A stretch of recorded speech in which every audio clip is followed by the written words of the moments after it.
How is God's grace like gifts under the Christmas tree? Hi, my name is Ted Rosenblatt, and I'm here with my father, Dr. Rod Rosenblatt, and this is Talks with Dad Rod. Gifts are there waiting for me at Christmas. I wake up in the morning, and magically, something has happened, and there are gifts lying there waiting for me.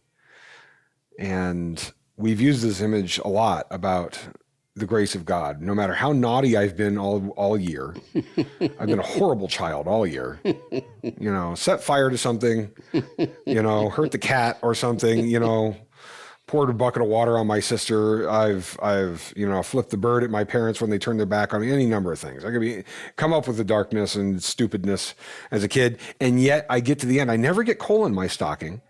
I get these gifts. I hope everybody's had that experience in their childhood, first of all. Unfortunately, I don't think so. Obviously not. But I hope. But the image, I think the image is well known, so we should be able to tap into this. Yeah. Well, you've yourself used the picture of Ezekiel in the Valley of the Dry Bones, and it's a good image. Preach to these dry bones. And he preaches the Messiah, and the bones take on flesh and are once again alive. It's so well described in Scripture. It sounds like a Marvel movie or something. Yep. You can they're stood up, and he watches the sinew appear and grow on, and the muscle grow on to the skeletons. Yep. And it's a perfect picture of how dead we are and how much we need somebody to preach Christ to us regularly. Not just for conversion, for comfort, for the comfort of the Christian.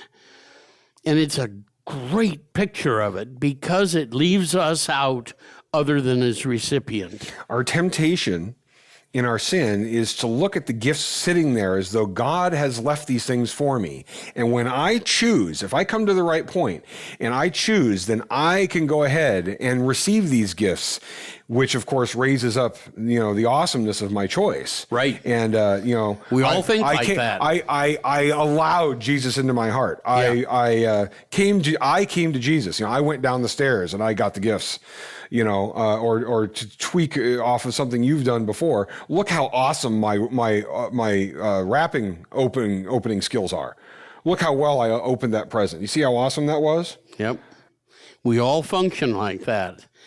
And it removes the giver from us and talks about us as taker. The Valley of the Dry Bones doesn't allow for that. They're dead. They're dried up skeletons. I had commented to somebody along this recently online somewhere. What if the image, the better image is God takes my skeleton hand and rips it across the package and rips open the tape and and he takes my skeleton hand and uses and carries out the gift and places it on my skeleton chest. Yep. But somehow I want to claim some great gift opening and taking, maneuver. Protestants do that all the time with faith. And the thing we downplay is that was given to you. Your faith, you said, I chose Jesus. That was a gift from heaven. Remember when Jesus was asking the disciples, who do men say that I am? Well, some say you're Elijah. Some say and he looked at Peter and said, well, who do you say that I am? And Peter answers, you're the Christ, the promised Christ, the Son of the living God.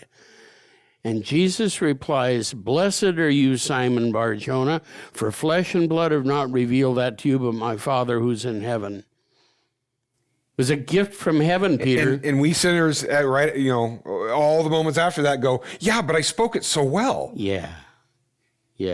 Don't I get some credit for speaking it well? You asked me the question and I replied correctly and I enunciated well. I mean, we'll take it down to the syllables. Yeah. I enunciated the answer so well. Do I not get credit? Answer no. But I want credit. I want to say that I received Jesus. That's a problem. Not an answer. I've said to people, what if we've already received it? The presents are down there and I'm unconscious up in my bed. Right. What if I already am the owner of it? It Right. wasn't, Right. it's already mine. Yep. And I had no choice in it being there, and I had no choice in receiving it. And what if the receiving has already been done and it had nothing to do with my hands even opening the thing? Yep. At no point do I get credit at any point. It was already mine. It was somebody else's choice to put it there. And it had nothing to do with any great thing in me. Yep. But because somebody loved me so greatly that the gifts were given. That's biblical. But I don't get credit for that. I don't like that. I think I'm going to do that with the kids on the next Christmas. I'm going to be like, whoo, yeah, look how awesome I opened that thing. And I guarantee the looks I'll get. What is wrong with you? Our natural response in any other scenario would be like, well, that seems like nonsense. What are you doing? Right. But in the case of receiving our faith, we want to say, we want to high five ourselves. Look how awesome that was, how I received that gift. Yep. I didn't. I was lying dead in the valley. Yep.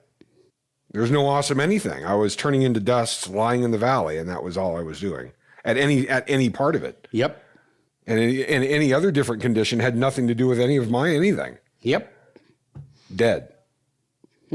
That is my condition. Yep. Dead. Sin. Dead. Yep. Coal black heart. Your quote is, somebody will say, I'll ask you, what do I contribute to my salvation? Sin. There you go. So that's me. I hope that makes sense to you. This is, we're going to do more of this. We're kind of weaving through a bunch of these right now. So you'll see some similarities with our content right now. Hope you like it. I hope you find it edifying. Go to 1517.org for more and find us on social media. We'll talk to you soon.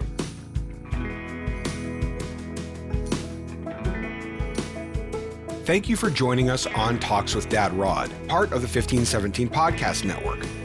This podcast and all 1517's content is made possible through financial support by listeners just like you. Please visit 1517.org for more. And please consider clicking on the donate button and making a recurring or one-time contribution to help us share this good news in a world which so desperately needs it.